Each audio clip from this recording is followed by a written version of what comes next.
Banyak pria merasa spermanya itu normal dan sehat, sampai nantinya di masa depan dia merasakan sendiri kalau ternyata spermanya itu bermasalah. Salah satu gejalanya itu adalah kesulitan untuk memiliki keturunan. Sekarang pertanyaannya, bagaimana cara untuk mengetahui apakah sperma kita ini normal atau jangan-jangan rusak dan memiliki permasalahan? Di video kali ini kita akan membahas ya 5 tanda sperma yang rusak dan memiliki penyakit. Hati-hati, tanda nomor 5 ini merupakan tanda yang paling penting dan tidak boleh disepelekan. Harapannya setelah selesai menyaksikan video ini, kita jadi paham, kira-kira sperma kita normal atau jangan-jangan ada gangguan. Saya Dr. Jeffrey Albari Tribowo, spesialis andrologi, ahli reproduksi pria pertama di Banjarmasin, Kalimantan Selatan. Oke, langsung saja ya, kita akan membahas 5 tanda sperma yang rusak. Tanda yang pertama, yaitu adalah cairan mani yang sedikit. Saat seorang pria terjadinya orgasme, maka tubuhnya itu akan mengeluarkan cairan air mani di dalam ejakulasinya. Cairan keseluruhan yang dikeluarkan di dalam air mani sebetulnya isinya sangat beragam, mulai dari cairan prostat, vesikula seminalis, hingga sel sperma yang dihasilkan oleh buah zakar. Idealnya air mani yang sehat itu dia harus memiliki jumlah takaran yang tepat.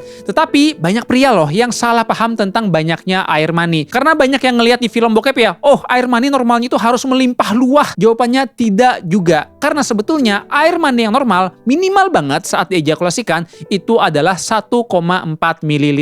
1,4 ml itu kalau mudahnya ya kira-kira seperti 1/4 sendok teh. Sehingga kalau misalnya ya kalian tiap ejakulasi air maninya itu banyak lebih dari setengah sendok teh, itu sebetulnya sudah merupakan indikasi kalau air mani yang dikeluarkan itu sudah normal. Hati-hati aja loh kalau misalnya air mani yang dikeluarkan kok semakin lama semakin sedikit atau bahkan tidak ada yang keluar sama sekali ketika kita ejakulasi. Salah satu tanda kalau air mani kita itu cukup banyak, itu gampangnya seperti ini. Kalau kita berhubungan dengan istri, lihat aja saat selesai berhubungan seksual, apakah ada air mani yang menetes dari lubang vagina atau tidak. Biasanya ya, pria yang sehat kalau air maninya itu banyak banget, air mani itu cenderung akan ada yang menetes keluar. Hal ini merupakan hal yang normal. Karena tadi air mani yang di dalam vagina itu dia akan mencair sehingga akan ada yang keluar dengan sendirinya. Terlebih kadang kalau wanitanya itu berdiri, nah itu makin kelihatan banget tuh air maninya ada yang tumpah. Hati-hati kalau misalnya nih air maninya sangat sedikit. Salah satunya ya ada kasus di mana organ reproduksi pria ini mengalami sumbatan yang mengakibatkan air mani yang diproduksi ini tidak bisa keluar. Saya pernah nemuin ya ada pria yang tiap ejakulasi keluar cairannya itu hanya menetes kisaran 0,2 sampai 0,3 ml. Jadi sangat sedikit sekali. Benar saja setelah dilakukan pemeriksaan lebih lanjut rupanya ditemukan ya ada sumbatan di dalam organ reproduksinya yang mengakibatkan air maninya tidak bisa keluar. Selain itu juga ada loh kelainan yang disebut dengan ejakulasi kering. Pada pria yang mengidap ejakulasi kering, dia bisa loh untuk mencapai orgasme dan kepuasan. Hanya saja, ketika dia sudah puas, anehnya tidak ada air mani yang keluar sama sekali. Kok bisa hal ini terjadi? Penyebabnya selain karena sumbatan, juga bisa karena ada permasalahan air mani yang masuk ke dalam kantung saluran kencing. Istilah medisnya dengan retrograde ejaculation. Biasanya, pria-pria yang mengidap kelainan ejakulasi yang terbalik masuk ke saluran kencing, ini sering ditemui ya pada pria yang mungkin dia ada riwayat terbentur, kecelakaan, terutama di daerah panggul sehingga mengakibatkan sarafnya bermasalah. Atau juga sering ditemui pada pria yang mengidap kondisi diabetes alias gula darah tinggi. Pada orang yang gula darahnya tinggi dan tidak terkontrol, salah satu masalahnya adalah dia akan merusak saraf yang mengatur ejakulasi. Alhasil, setiap kali dia mengalami orgasme dan mau ejakulasi, air mandinya tidak bisa keluar dengan sempurna dan justru masuk ke saluran kencing. Tentu ini akan menimbulkan masalah ya, khususnya bagi mereka yang sedang berusaha memiliki keturunan. Kalau memang air mani kita sudah dicurigai sedikit, saran saya jangan disepelekan ya. Pertimbangkan untuk berkonsultasi dengan dokter andrologi untuk mendapatkan terapi yang tepat. Oke, sekarang kita lanjut ya. Tanda kedua sperma yang rusak, yaitu adalah bau air mani yang menyengat dan busuk. Saya yakin ya, buat para pria maupun wanita yang pernah mencium air mani yang sehat, pasti sudah sangat hafal sekali dengan wanginya seperti apa. Karena bau air mani ini sangat khas sekali. Sekali nyium, udah dijamin pasti bakal ingat seterusnya. Kalau secara teori ya, wangi air mani yang normal itu kayak wangi bunga akasia. Jadi betul-betul unik ya. Beberapa orang ada yang bilang juga wangi air mani itu persis kayak cairan pemutih. Atau ada lagi yang bilang kayak wangi pandan. Itu semua merupakan wangi air mani yang sehat dan normal. Hati-hati ya kalau misalnya ternyata wangi air maninya ini kok berubah. Dari yang harusnya wanginya itu sehat, kok berubah menjadi busuk juga menyengat. Biasanya ya pada pria-pria yang mengidap gangguan infeksi organ reproduksi, salah satu gejalanya adalah air mandinya itu berubah baunya. Jadi kita ngerasa aneh aja, persis kayak kita nyium bau amis atau malah kayak bau yang busuk sekali. Saran saya, ketika kita merasakan bau air mani yang berubah, ini merupakan sebuah penanda masalah di air mani. Biasanya dia juga tidak berdiri sendiri, ada gejala-gejala lain yang meliputinya. Salah satunya ada kecurigaan infeksi organ reproduksi. Oke, sekarang kita lanjut ya ke tanda nomor 3, yaitu adalah warna air mani yang berubah. Kalau kita berbicara ya, warna air mani yang ideal itu adalah dia berwarna putih mutiara ya. Jadi kayak semacam putih susu gitu. Nah, ini merupakan tanda yang normal dan sehat. Hati-hati kalau misalnya air mani kita ini terdapat perubahan warna tidak seperti putih mutiara tadi. Salah satunya misalnya air mani kita ini kok terlalu bening transparan banget. Hati-hati, jangan-jangan ini bisa menjadi kecurigaan sel spermanya ini yang sangat sedikit atau mengalami masalah. Ini harus dilakukan pemeriksaan lebih lanjut untuk mengetahuinya. Kok bisa air maninya ini terlalu bening? Atau yang juga bisa menjadi kekhawatiran adalah pada orang-orang yang air mandinya itu berubah. Terlebih kalau warnanya itu berubah menjadi hijau atau bahkan kekuningan. Kalau misalnya ya air mandinya ini berubah warna tadi, itu sudah menjadi kecurigaan ada risiko infeksi di daerah organ reproduksi yang mengakibatkan air mandinya itu terdapat peningkatan sel radang. Tentunya hal ini tidak bisa dibiarkan dalam jangka panjang ya, karena kalau infeksi ini semakin lama dibiarkan, bukan tidak mungkin kesuburan pria ini dapat mengakibatkan gangguan sehingga dia semakin sulit memiliki keturunan. Terakhir juga harus hati-hati ya dengan warna yang satu ini, yaitu adalah kalau misalnya air maninya itu berwarna merah atau kecoklatan.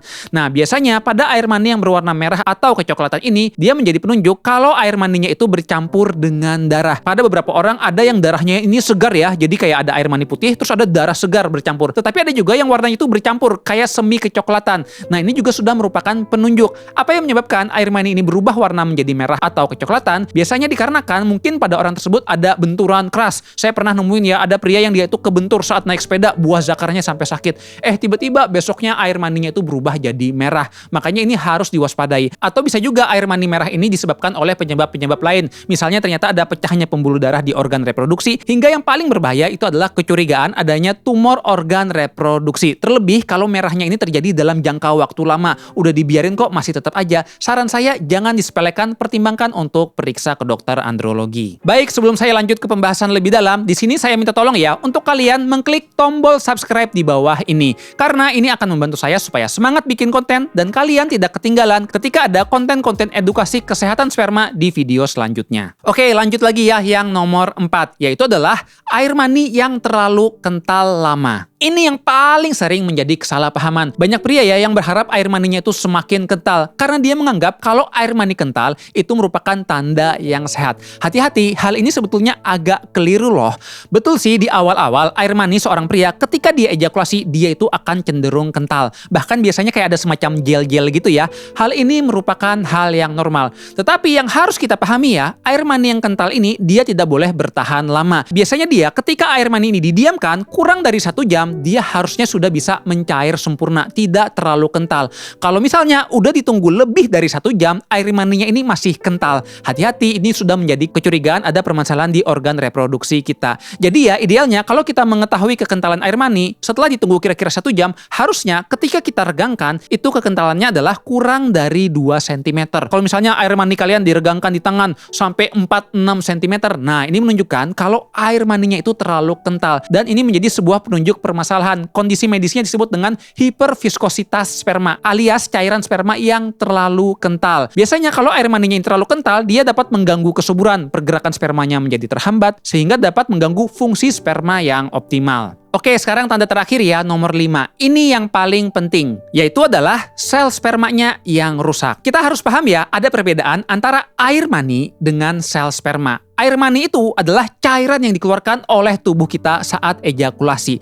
Masalahnya adalah di dalam air mani itu kandungannya ada banyak cairan. Salah satu yang paling penting untuk menentukan kesuburan itu adalah bagaimana jumlah sel spermanya. Fakta menariknya ya, dari seluruh air mani yang dikeluarkan saat kita ejakulasi, kandungan sel spermanya itu hanya berkisar 5%. Sisanya yang paling banyak itu adalah dari kelenjar aksesoris organ reproduksi pria seperti prostat, vesikula seminalis, dan lain-lain. Tetapi meskipun jumlahnya hanya 5%, ini ini yang paling menentukan bagaimana tingkat kesuburan pria. Permasalahannya adalah untuk tahu bagaimana kualitas sel sperma pria itu tidak bisa dengan kita melihat mata telanjang, melainkan kita harus melihatnya menggunakan alat bantu mikroskop. Nah, untuk pemeriksaan mikroskop ini dia hanya bisa dilakukan laboratorium. Makanya saya pribadi ya tidak bisa menilai secara pasti kalau air mani ini dengan mata telanjang apakah kira-kira ini spermanya banyak atau tidak. Setelah kita melihat menggunakan mikroskop, barulah di situ kelihatan kira-kira bagaimana jumlah spermanya, berenangnya seperti apa, juga bentuk. Ada beberapa hal ya yang perlu diperhatikan. Salah satunya itu adalah yang paling penting, bagaimana jumlah sel sperma di dalam air mani.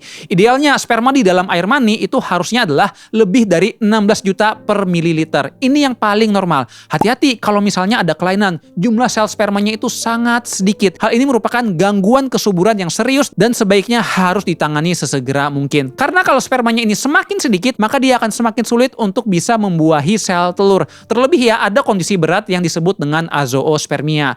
Azoospermia ini merupakan kelainan di mana di dalam air mani seorang pria itu tidak terdapat sel spermanya sama sekali. Pada kondisi ini tentu dia akan sangat sulit untuk bisa menghamili secara alami. Selain kita menilai jumlahnya, jangan lupa kita juga harus melihat bagaimana pergerakan atau berenangnya sperma. Yang normalnya ya sperma yang berenang cepat itu adalah lebih dari 30%. Pada pria-pria yang mengalami gangguan kesuburan, itu sering terlihat ya di mikroskop, ternyata spermanya itu banyak yang tidur alias males bergerak. Otomatis karena spermanya banyak yang tidur, dia tidak akan bisa membuahi sel telur. Selain itu juga yang sering saya temui adalah gangguan bentuk sperma.